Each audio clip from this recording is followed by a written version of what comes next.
Okay. Good morning, everyone. Thank you very much for joining us on our Speak with a Diplomat program for January 2026. This is the first one this year, and we're happy that you've joined us. We have a very, very special guest today, and we'll be discussing life lessons from a human resources diplomat. And very shortly, I will call on my colleague to please introduce the Senior Human Resources Officer, U.S. Embassy Abuja, Aaron Fields, to all of us. Is here seated. Good morning, sir. Thank you for joining us. Good morning. So I would like to call on Josephine. After Josephine has read, we have about 5 or so minutes, any introductory speech before we begin our conversation with our special guest. Please, let's make sure we're ready with our questions. And I can assure you today is going to be a wonderful experience for all of us. Thank you once again for joining us. Over to you, Ms. Josephine Poloronsho Gaspar. All right, thank you, Samuel. So this morning we have Aaron Fields. He is the Senior Human Resources Officer at our U.S. Embassy, Nigerian mission.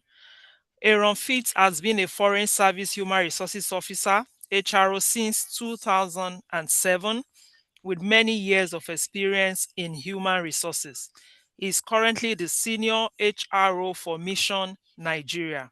Aaron has served as a Senior HRO and Deputy for Mission Pakistan, the Director of the WHA Regional Classification Center, Fort Lauderdale, Deputy HRO, Embassy Kabul, Afghanistan, Regional HRO for Embassies Bridgetown, Barbados, Grenada, and Santiago, Chile, Regional HRO for Embassies Paramaribo and Port of Spain, Director of the Kabul Embassy Visitor Bureau, HRO for Embassies Caracas and Singapore, Deputy HRO, Embassy Abuja, and his experiences span within the bureaus of Africa, EAP, SCA, and WHO.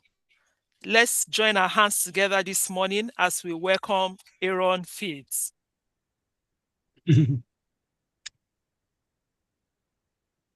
Thank you very much. Thank you for that good reading of the bio. You're welcome, sir. So would you like to just give us an opening remarks, just something to introduce yourself, probably some things we've not mentioned that you want others to know? Sure. It's a pleasure for me to be, when I was asked to be able to come in and speak, and I was very excited to be able to do that at American Spaces.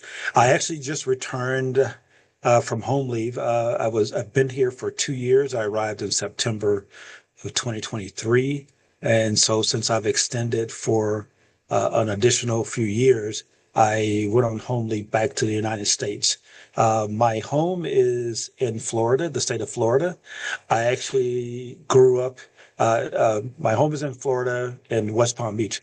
Matter of fact, a fun fact that I try to tell folks is that my home is about maybe 3, 4, 5 kilometers from Mar-a-Lago, where the current president resides. So I've lived in that area for quite a while, and so I'm right by the airport, and I see all the action and everything that's going on. So I just came back from being with my family and my grandchildren. My wife is here along with me. We have 4 daughters. Our youngest daughter is 27. A fun fact about my youngest daughter: she was here in Nigeria with me and my wife from 2009 to 11, and she attended the Abuja American International School in Abuja from 2009 to 11 at grade level 5 and 6. So Wow. I'm kind of dating myself. So Yes. I'll let you add the numbers up Oh with my. that. So also, this is actually my second assignment in Nigeria, and so we'll get to that a little bit later. But for those in the audience, I wanted to give them a fact that even though we use the term um, a diplomat, I consider myself to be just the average person here. My colleagues and then our employees that work at our U.S. mission in Nigeria know me as a person you can just walk up and have a conversation. And I've always been that way. That's the way I was raised. Um, I actually was raised in a small town in Florida called Belglade. It's spot would consider to be from Nigeria aspect of back in the village. And so if you wanted to make that comparison, it was a small farming town, a village. People did a lot of farming. My father was a mechanic at the time. He was fixing on tractors and pumps and everything out in the field. And as I grew up, now, although I didn't go that way in that career, my father taught me a lot of those things about, some of the basic things in life. But he did tell me, I'm teaching you this, but I don't want you to make this a career. And so he and my grandmother, my families, although I knew where my roots was, he wanted me to aspire to do things better. The way you say it in Nigeria, we would do it much better. So that's a little bit of my background that's there. We can go further when some questions are asked about that. So I grew up there and I was spent a lot of time with my grandmother. And one thing I know about Nigerians is about family and respecting your elders. And so when I grew up as a kid, my grandmother was in her 70s. And so when she passed away at 94. So a lot of people view me as maybe having an older spirit and being very humble. And so that's what has pretty much helped me throughout. But my thing is that what I'm leading to is that regardless of where you grew up, where your family is, you can aspire to do whatever you want to. The only thing you need to have is determination, being determined, being very determined, and don't give up. Keyword, we have other folks that are there, mentors that we kind of hold on to, folks in the community. As a kid, being in a farming town, most everybody did farming. So a lot of my friends that I kind of hung around with, they were teachers. Their parents had went to colleges and universities. And so I kind of hung around those part of in my community. So there's an old saying, you are who you hang around with. And so I just wanted to be able to say that out into all of our spaces, American spaces here. If I can do it, you can do it. It doesn't matter where you're from, whether you're in the United States or where you're in Nigeria. You can aspire to be whatever you want to do. You just have to remain focused and be determined. Okay. Wow. Thank you very much. Inspiring. Thank you very much. I'm really, really thrilled. And I want you to note, particularly our young folks that are listening to us. I mean, look at that. I mean, you can aspire to become anything in life. And you have your parents with you. One thing I discovered is that some of our young folks don't like staying around their parents anymore. Parents have a lot to download to you as a kid. So let's stick around them. And then he also said, you are framed by people that you hang around with. Who are your friends? You know, we have a lot to learn today. I don't want to take your time.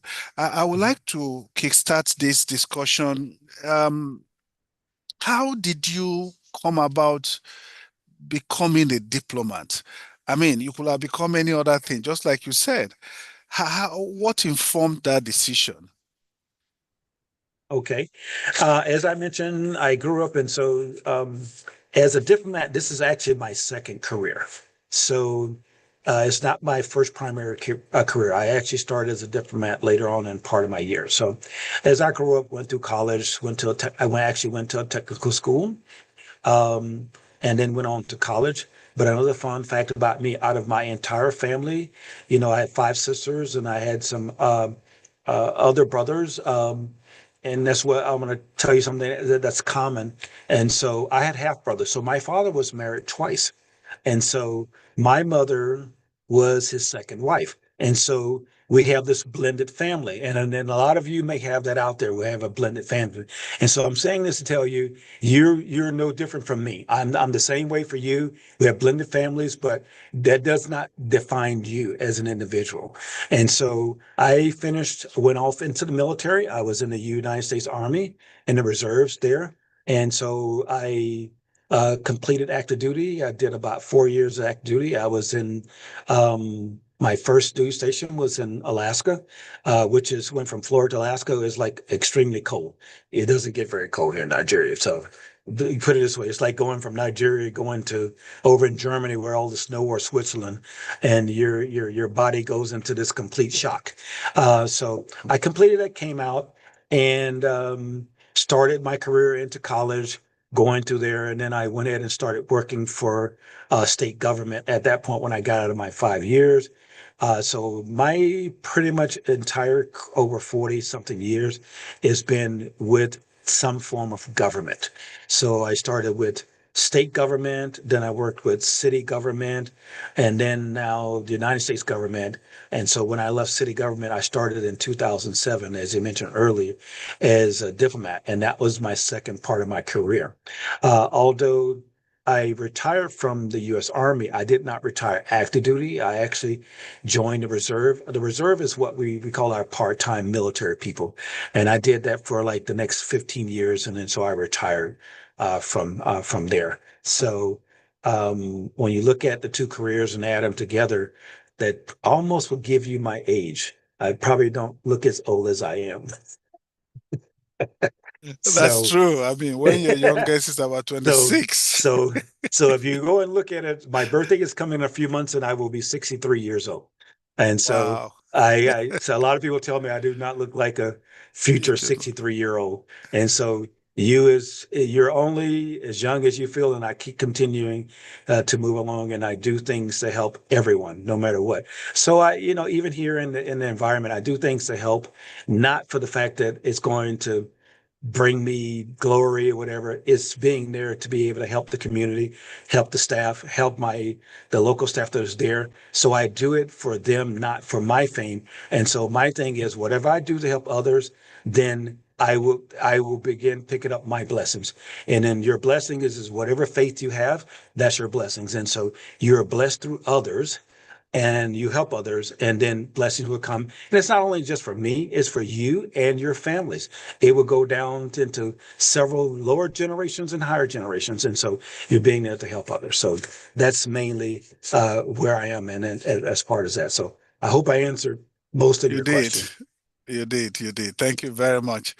Now, please, if you have any question, please let's post it, or you show your virtual hand, and then we can call you so that you can ask your question.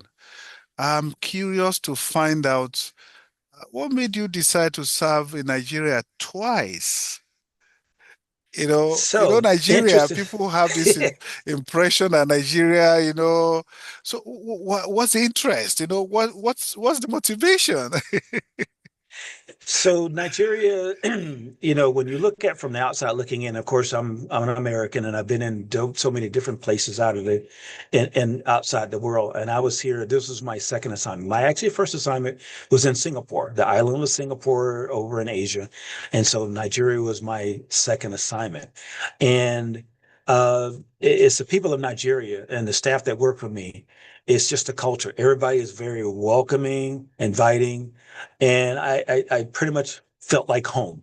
And so, and it's just that camaraderie with going through that. And so, I had a choice of going. I was actually offered five locations to go to, and Nigeria was one of them. So, and I spoke with my wife, and then she made the final decision. We have another boss, even though I'm the boss here.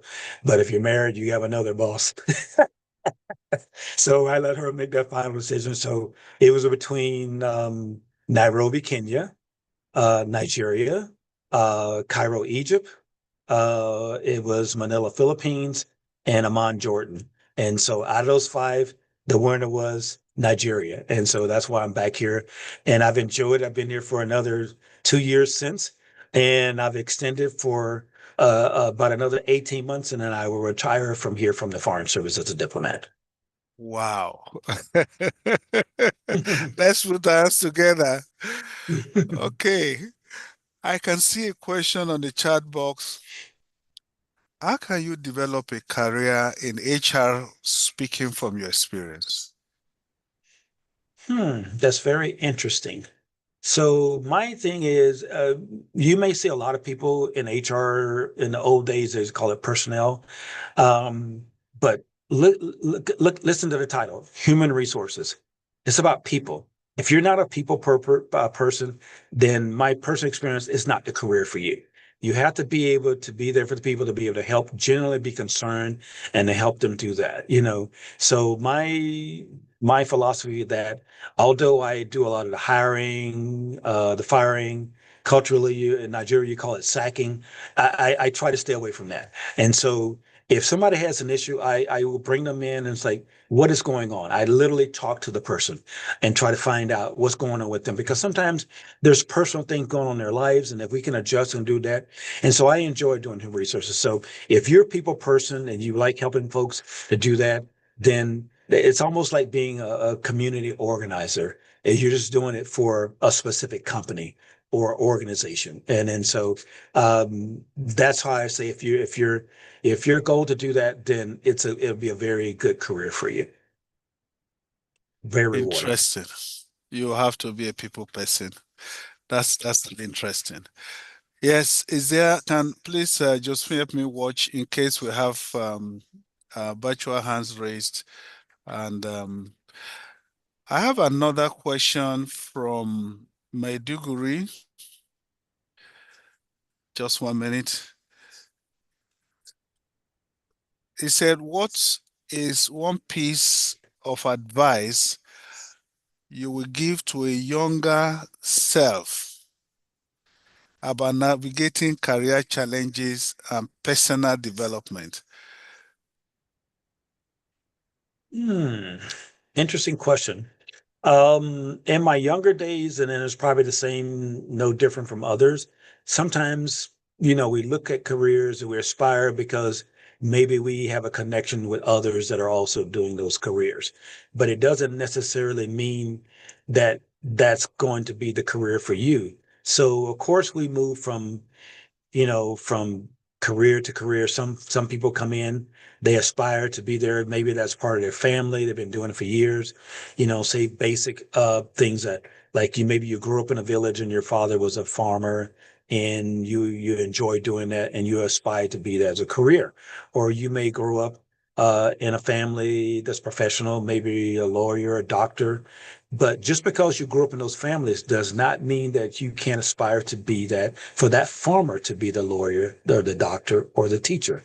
And usually it's others that help captivate or try to aspire you and to go on these different careers. So my thing is, if you're not sure, kind of go around and adjust. And then, you could, throughout your life, you may have 2, 3, 4 different careers, but it has to be something that you enjoy. If it's something that you enjoy, then you'll wind up that'll be your entire lifespan. If it's something that you really enjoy doing, we have people that do that. We have people that change careers throughout their lives based off of that. But I also look at the title to tell folks is that, yes, we can look at careers for money, chasing the money, but sometimes it's not always the money, because money doesn't always bring happiness. Money does not always bring happiness. That's interesting. We'll go straight to Bauchi. Please, Bauchi, unmute yourself and ask the question. That is my question. In your experience, what has been the single biggest change in how countries actually negotiate with each other in the last 10 to 15 years? Let me come again. In your experience, what has been the single biggest change in how countries actually negotiate with each other in the last 10 to 15 years? What's your name, sir? My name is Adams. we are dealing with non-policy questions here.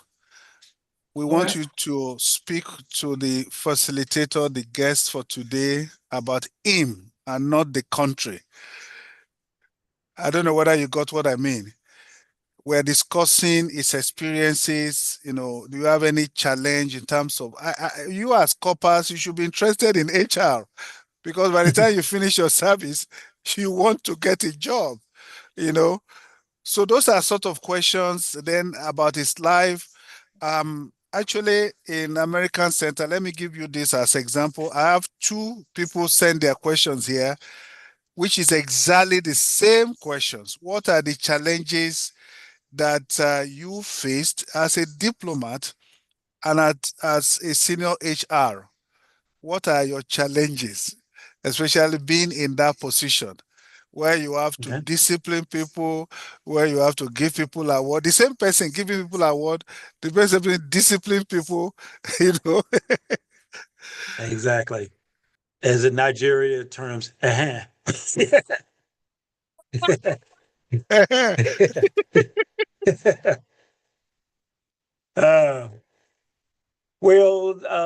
some of the challenges, let me just start with as far as my family. It's been a big challenge with my family because the majority of of course, we're moving around from place to place. And so, like I said, my youngest daughter it was the latter two that was along with us.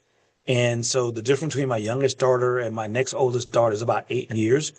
And so my youngest daughter who travels here, she met a lot of Nigerian friends and she's friends with them to this day, who attended the American International School in Abuja. And she's always in contact with them. They meet up in the United States. She met up, we were traveling. She met up with a few of them in London. We were there. And so I would say the biggest challenge for me is being away from the family. And so when we try to go back, to at least to our home at least twice a year. And then maybe, to have that connection with our families and spend time and go in places and what everything goes, because, your family is your anchor there. Now, as far as here, the challenges here, as an HRO. And so we say HRO, human resource officers. For those who are like in the private sector, it's like maybe calling it the HR director or something like that. It's a little bit different. My biggest challenge is being the human resource officer for everyone, not just management, not for theirs. So I'm like the middle person. And so I try to not have like a supervisor come in and be over discipline with an employee. And then I also talk with my bosses or their bosses and try to have a balance there. And so being that middle person to see both sides. And so when I have an issue that arises, when it comes in, I just don't immediately take sides. I listen to both sides. I listen to all the facts. And so listening from one side to the other. And then when you hear both, somewhere in the middle is the truth. And then you work from there. And I use the same thing. And I know we got some that are out there that may be, even in the military, I did the same thing. And so one thing I can say is my experiences in the military also taught me a lot in the civilian side, because it taught me discipline there. So, out of my 20 plus years or more, because it's my second career, everybody, you get annual leave, you get vacation, you get sick leave. And, we collect like 4 hours a pay period. And so that's like 26 periods. It's about 104 hours a year. So right now I'm getting ready to have a total of 2,000 hours of sick leave. And so what does that equate to? That means that I have been to work every single day.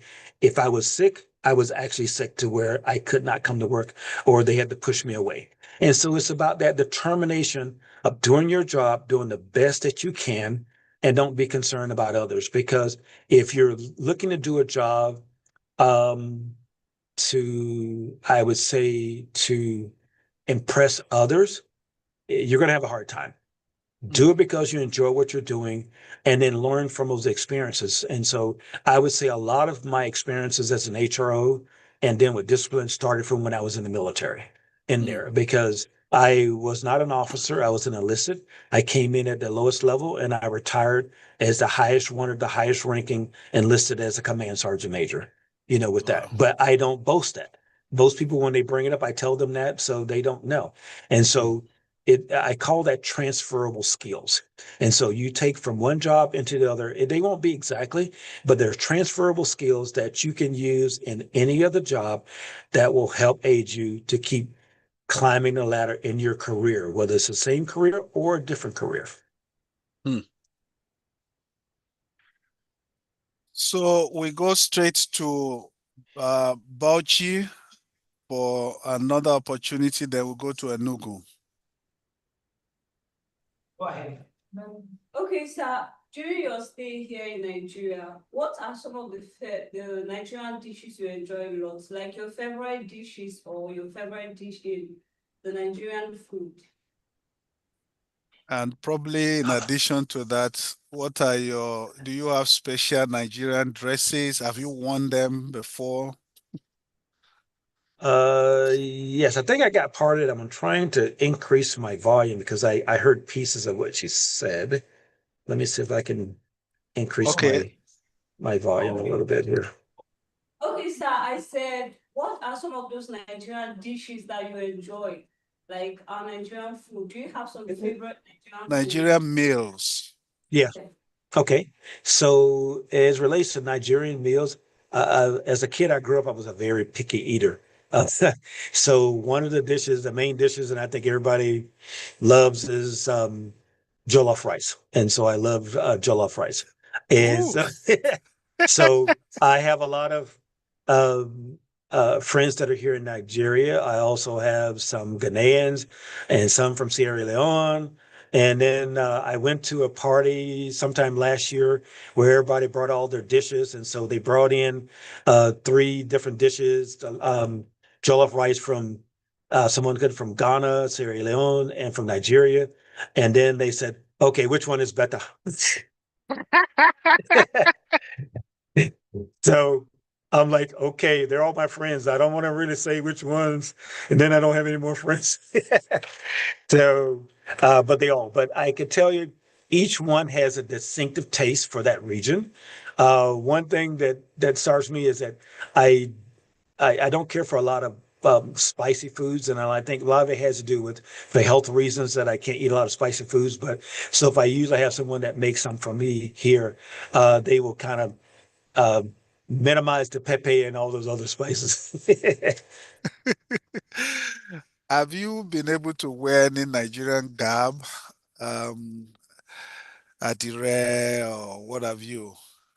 Yes, so I started out when I was here before. So my staff in my office, I've had different ones that were made here. So on Fridays is my what I call my local attire. So today I have on my suit with my tie, but on Fridays I wear local attire. I've gotten some made here in Abuja, and I had several made in Lagos. So each week I would change a different outfit.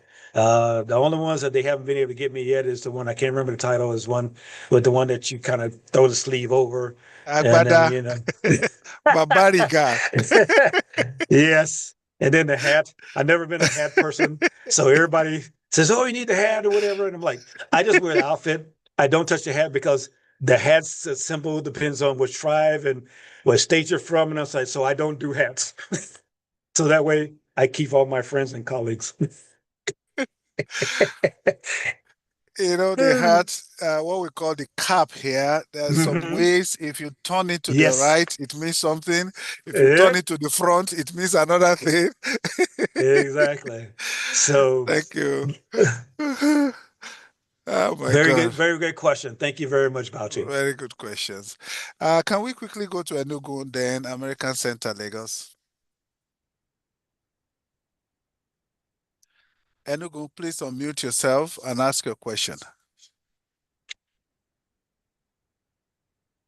Okay, since Enugu is not ready, let's have American Center, Lagos, to ask is our question. Where? Here. Yep. So just this so I can see. Good morning, most esteemed diplomats and everybody under the sound of my voice. Thank you very much for this opportunity. I would like to ask this question.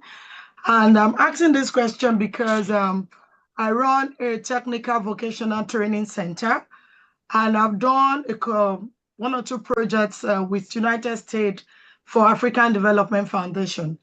But seeing the advent of the new the government, we've not been able to continue the projects.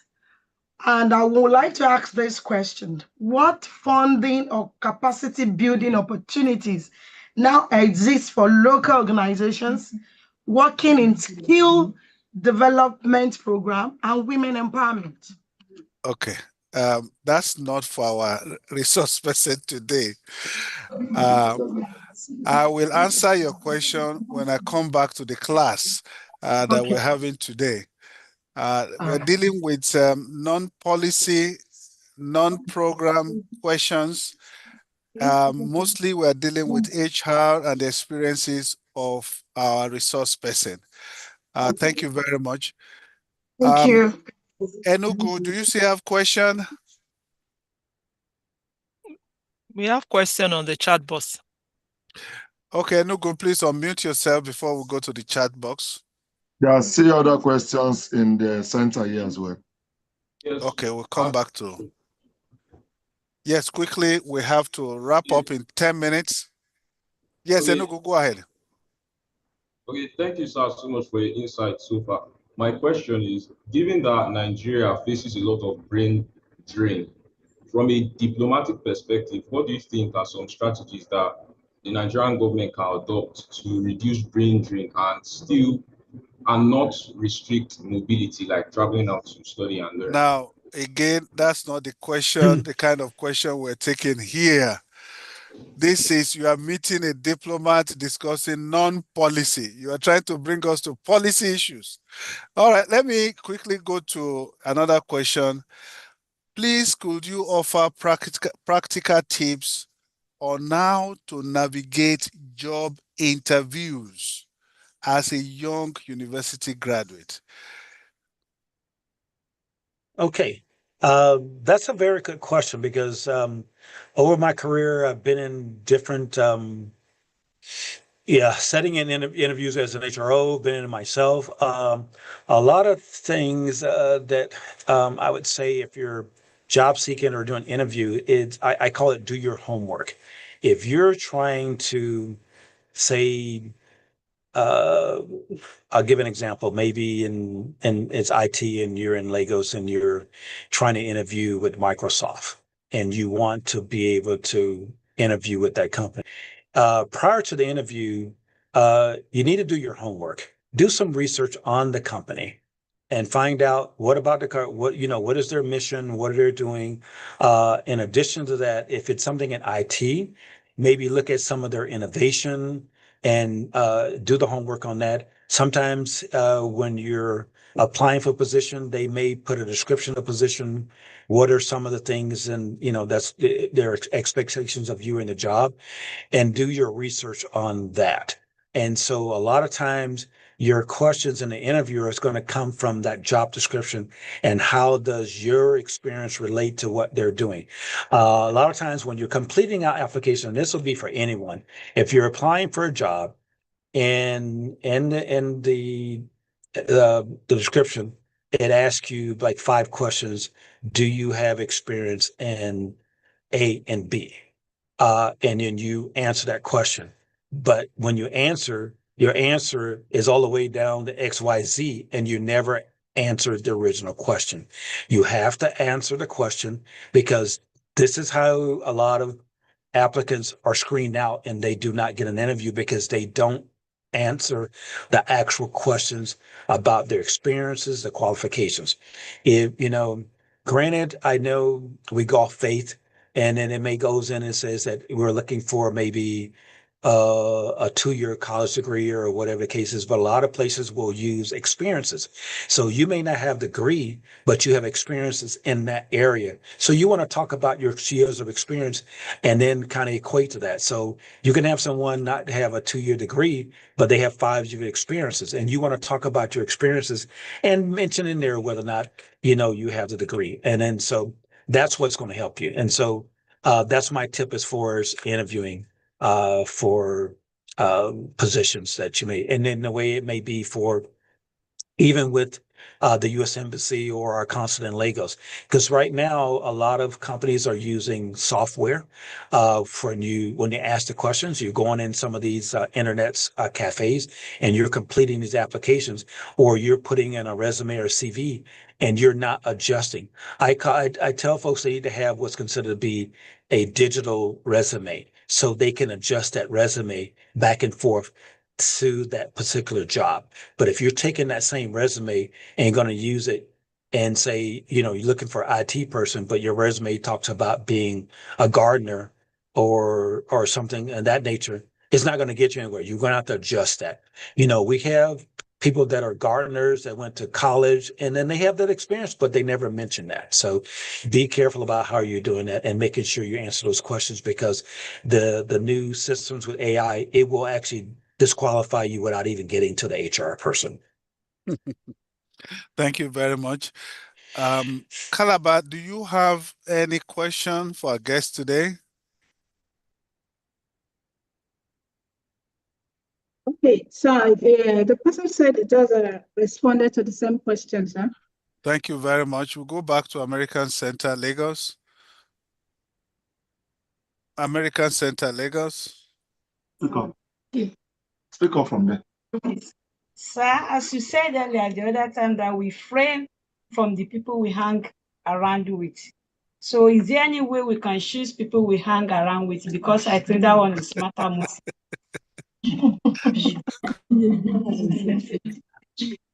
That's a very good question. So early on in my childhood, I had my friends and I didn't want to do that. And so, God forgive my mother or whatever. So I have friends that sometimes they would want to start doing things that are not the right things or things that my grandmother wouldn't be approve of. And so they would say, Aaron, do you want to go with it, whatever? And I said, oh, I forgot. My mother needed me to do this or my grandmother needed to do it. That would be my excuse to get out of it. The hardest one to get out excuses is your family, because even some of your family members you don't want to hang around. But that's something you have to navigate there.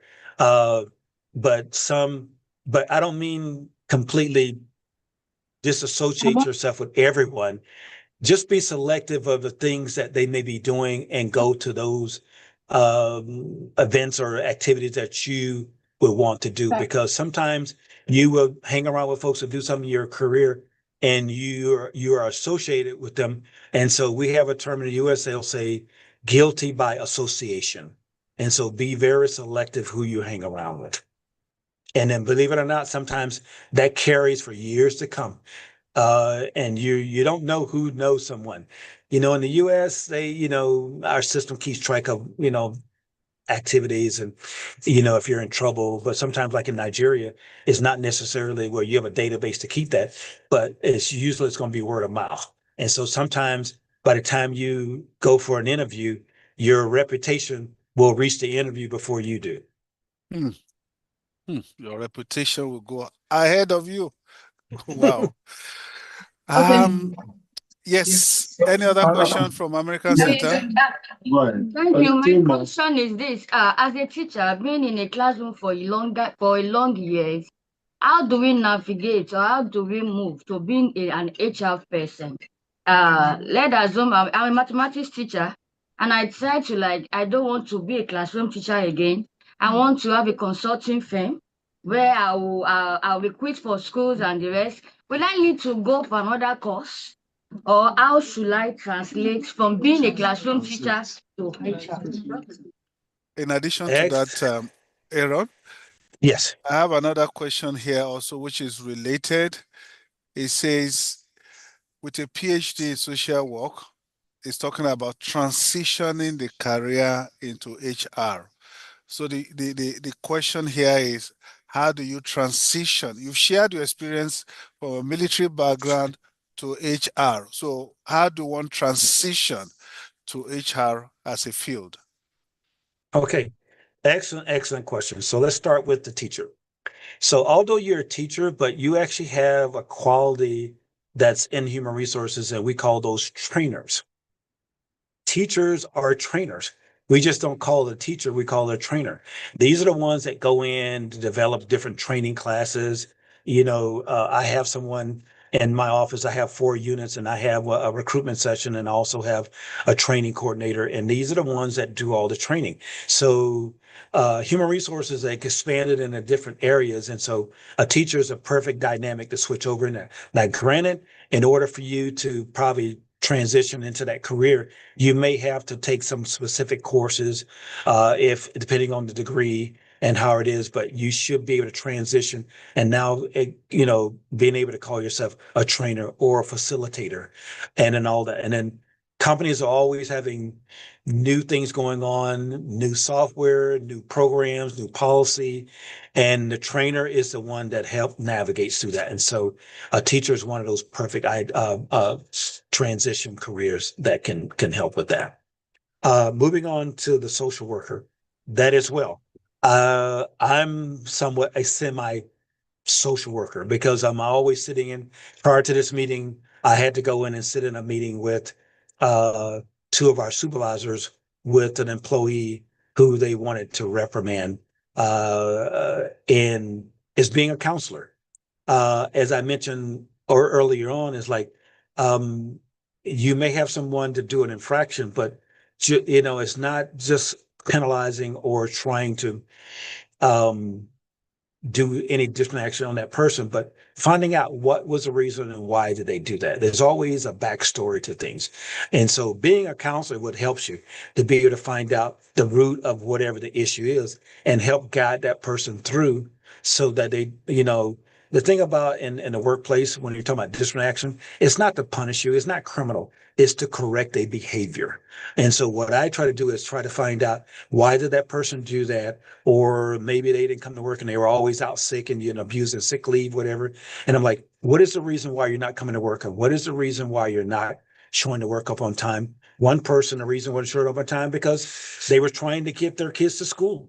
And the traffic and the timing. And then I said, okay, well, what time are you leaving to take your children to school? And how long does it take you to get there? They said, it takes about 15 minutes. I say, what's that long it takes the longest? About 30 minutes. I say, so well, start trying to leave an hour before and adjust yourself. And that way you can accommodate for things that may come out of the ordinary. And then, so it's just readjusting how you go about doing these things. So I hope I covered all the answers. Yes, you did. Yes, you did. Thank you very, very much. We've run out of time, but let's quiz one more from Ibadan. Ibadan, can you unmute yourself quickly? We've not heard from Ibadan. The last question. Go ahead.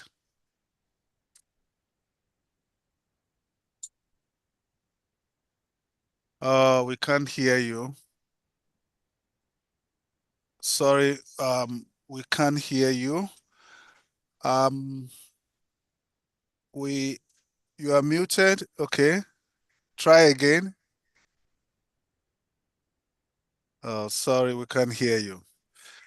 Okay, so we get back to our guests for today, the Senior HR Aaron Fields, the U.S. Embassy in Abuja. We are so excited to have you. And before we allow you to go, sir, do you want to give us your parting shot? Uh-huh. Parting shot. Well, one thing I was, thank you very much for inviting me.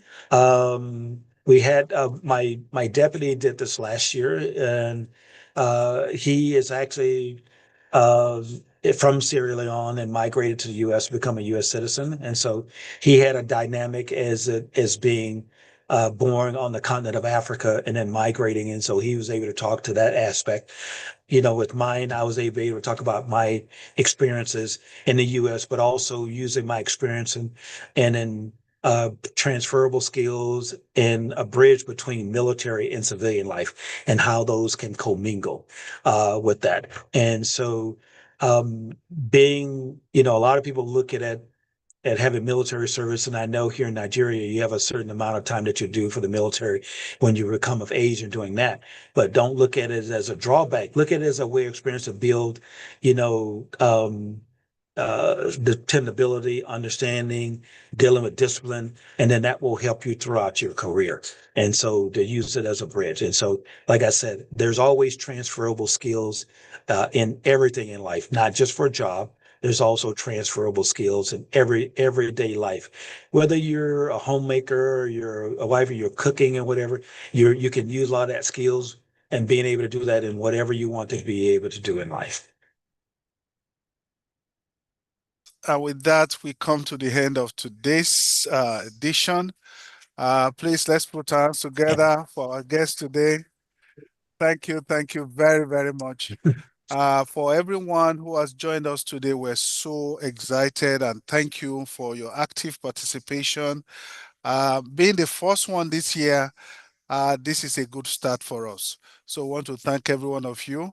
We have so many other programs lined up for you. Please check with your directors and all our social media platforms where we'll be announcing such programs. Till we meet you at another edition, we say bye-bye to you. Bye, everyone. Bye.